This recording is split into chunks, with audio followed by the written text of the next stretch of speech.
Battle through the heavens god the flame emperor. Episode 85 martial magic sniper. क्या यह वही martial magic नहीं है जिसे वुचेंग का स्वर्गीय गर्वित पुत्र कहा जाता है? शियाओ यान भी आश्चर्यचकित था। उसने और इस मार्शल मैजिक ने जितनी बार मुलाकात की थी उसे एक थप्पड़ से गिना जा सकता था। क्या कोई उत्सव नहीं होना चाहिए? यह सुनकर शियाओ यान ने अपनी नजर उस बड़े पेड़ पर डाली जहां से आवाज आई थी और देखा कि एक पतली आकृति अपने हाथ पीछे करके खड़ी थी। लाल डॉ क्यूई गर्जना करते हुए उसे घेरे हुए थी। आपका क्या मतलब है? शियाओ यान ने भी ठंडे स्वर में कहा। योएरू के शब्दों के अनुसार उसके सामने वाला व्यक्ति वो हुआन था, वुचेंग का अभिमानी पुत्र, लेकिन उसकी ताकत भी डॉदी के देर रात का शक्तिशाली था। हालांकि शियाओ यान ने आधा महीना पहले जो देखा था वह केवल सैमसंग डॉदी के देर रात का था और अब वह उसकी डॉ क्यूई की उतार चढ़ाव से कुछ संकेत देख सकता था। यह भी सैमसंग डॉदी का शिखर है। यह शायद खंडहर में प्राप्त कुछ खजाने के कारण हुआ होगा जिसने ताकत को सैमसंग डॉदी के शिखर के स्तर तक बढ़ा दिया, वरना प्रशिक्षण के माध्यम से इतनी आसानी से उन्नति नहीं होती। हालांकि भले ही यह मार्शल मैजिक भी सैमसंग डॉदी का शिखर हो, शियाओ यान को बिल्कुल भी डर नहीं था, बिना किसी लागल पेट के। हालांकि मुझे नहीं पता कि तुम्हारा उस रहस्यमय सफेद वस्त्रधारी संरक्षक से क्या संबंध है। यह मेरे वुचेंग का क्षेत्र है। अपना सौभाग्य सौंप दो। वो हुआन भी धीरे धीरे एक बड़े पेड़ से नीचे कूदा और फिर शियाओ यान को ठंडे नजरों से देखा, जैसे कि वह उसे हतप्रभ कर रहा हो। यह सुनकर शियाओ यान को हंसी और रोना दोनों आया। बाद में उसे पता चला कि हालांकि उसे पहले सफेद वस्त्र द्वारा पहचाना जा सकता था, तथाकथित सौभाग्य को अवशोषित करने के लिए किसी ज्वाला शक्ति की आवश्यकता नहीं थी। बहुत शक्तिशाली होने के कारण राव यी 7 शहरों का गर्व कुछ नहीं कर सका, इसलिए उसे खंडहर से पीछे हटना पड़ा। शियाओ यान को सफेद वस्त्र द्वारा पीछे छोड़ दिया गया था। हालांकि फायर एल्फ का योगदान अनिवार्य था, लेकिन सफेद वस्त्र में कुछ व्यक्तिगत भावनाएं भी थीं। हालांकि मुझे नहीं पता क्यों, शियाओ यान को हमेशा लगता था कि यह सफेद वस्त्र उसके शरीर में मौजूद फायर स्पिरिट से कुछ उत्पत्ति रखता है, लेकिन शियाओ यी भी पतन की स्थिति में है और शियाओ यान के पास पूछने का कोई रास्ता नहीं था।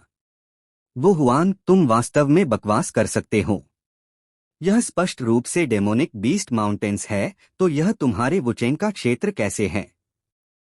और मुझे वह सौभाग्य क्यों सौंपना चाहिए जो मैंने अपनी ताकत से प्राप्त किया? क्या तुम्हारा दिमाग दरवाजे में फंस गया है? शियाओ यान ने भी खुशी से इस अभिमानी मार्शल मैजिक को देखा। अन्य लोग शायद उसके वुचेंग के युवा शहर मालिक के दर्जे से डरते हों, लेकिन शियाओ यान नहीं। आखिरकार यह किंगचेंग शियाओ यान के लिए केवल एक विश्राम स्थल है, चिंता मुक्त और परेशानी मुक्त। ठीक है शियाओ यान, क्या तुम वास्तव में हमें मूर्ख समझते हो? तुमने सम्राट के 6 संरक्षकों को हराने के लिए इतनी मेहनत की, लेकिन तुम्हें यह बड़ा सौदा लेने दिया। वो हुआन के चेहरे पर मुस्कान भी धीरे धीरे जम गई। शियाओ यान ने यह सुनकर हल्के से मुस्कुराया।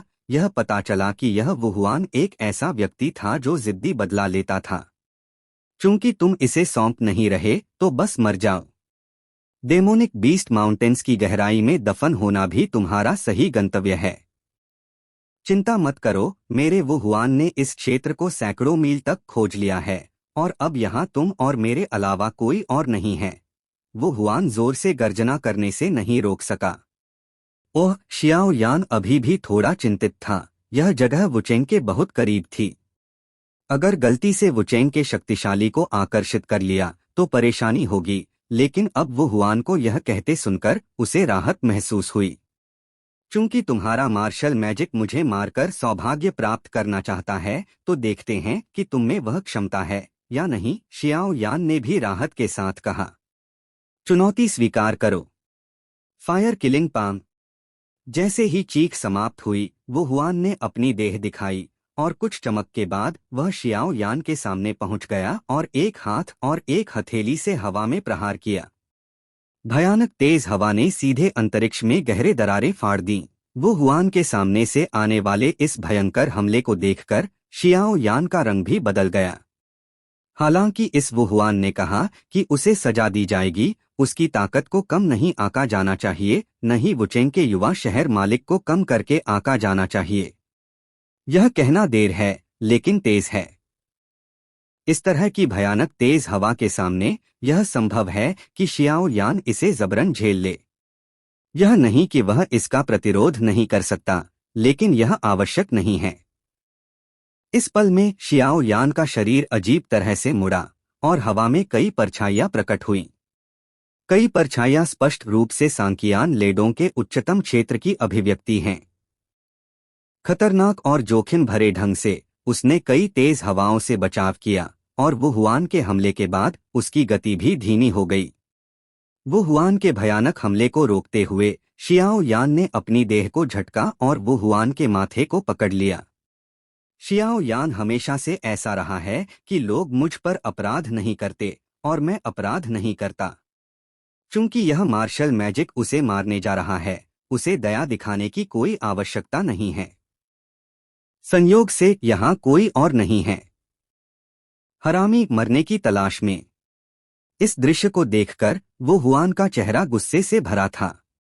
उसे उम्मीद नहीं थी कि शियाओ यान भी एक क्रूर व्यक्ति है। अपनी हथेली को पकड़ते हुए उसकी हथेली से एक चूषण शक्ति फट पड़ी और इसने पीछे के एक बड़े पेड़ को जड़ से उखाड़ दिया। आकृति हवा में एक पल के लिए जम गई और आकाश में बड़ा पेड़ तुरंत उसके माथे पर दब गया ताकि शियाओ यान के अग्नि हमले को रोका जा सके। शियाओ यान ने देखा कि उसने भी शरीर की स्थिति का फायदा उठाया और बढ़त ले ली। बड़े हाथ से उसने आकाश में पेड़ को पकड़ लिया, लेकिन इससे पहले कि वह इसे जोर से खींच पाता, पीछे से एक भयंकर और बेजोड़ हवा आ रही थी। उसने उसके सिर पर जोर से प्रहार किया। पीछे से भयंकर हवा को महसूस करते हुए शियाओ यान ने भी हल्के से मुस्कुराया और फिर उसके हाथ में एक सुंदर 23 रंग की अग्निकमल बीज प्रकट हुआ। ओह! शियाओ यान ने यह भी पाया कि सैमसंग डॉदी के शिखर में तोड़ने के बाद उसकी हस्ताक्षर विधि 23 प्रकार की विभिन्न आगों के साथ संलयन अग्निकमल बीज अभ्यास के साथ पूर्ण हो गई है और उसके मन के हिलने पर तुरंत सन्नादित हो सकती है, जो पहले की तुलना में बहुत तेज है। लेकिन शियाओ यान ने यह भी पाया कि भले ही बुद्धा का क्रोध कमल कई विभिन्न अग्नि शक्तियों के संलयन से बना हो, समान स्तर के शक्तिशालियों के खिलाफ प्राप्त होने वाली दमन कम होती जा रही है और डॉदी महाद्वीप पर बुद्धा का क्रोध अग्नि कमल हमेशा एक हस्ताक्षर विधि रही है जो रैंकों को पार करके परिणाम तय कर सकती है, लेकिन डॉदी महाद्वीप पर समान स्तर के शक्तिशालियों से निपटना थोड़ा मुश्किल है। इसके परिणामस्वरूप शियाओ यान के मन में हमेशा एक अस्पष्ट अनुमान रहा है। ऐसा लगता है कि डॉदी महाद्वीप में आने के बाद से उसके शरीर में विभिन्न आग की शक्ति समाप्त हो गई है, जैसे कि यह एक सुप्त अवधि में हो। दूसरे शब्दों में, आग से कुछ कमी लगती है। वरना विभिन्न आग और पवित्र ज्वाला स्वर्ग और पृथ्वी के बीच जन्मी शक्ति हैं। अंतर इतना बड़ा कैसे हो सकता है?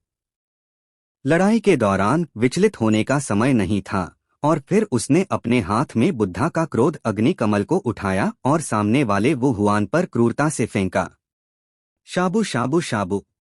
बुद्धा का क्रोध अग्नि कमल वो हुआन की ओर गर्जना करता हुआ गया। वो हुआन ने भी अपनी पुतलियां कसकर सिकोड़ लीं और फिर उसकी उग्र लाल लड़ाई की ऊर्जा उन्मत्त रूप से बाहर निकली ताकि प्रतिरोध किया जा सके। क्योंकि वो हुआन भी सैमसंग डॉदी के शिखर का शक्तिशाली था, उसने इस नाजुक बुद्धा के क्रोध अग्नि कमल के ऊपर एक भयानक आभा महसूस की। इस समय वो हुआन के मन में केवल एक ही विचार था। अगर वह इस अग्नि कमल की शक्ति से प्रभावित हुआ तो उसका भाग्य केवल एक ही होगा, गंभीर रूप से घायल। Please like and subscribe to my channel.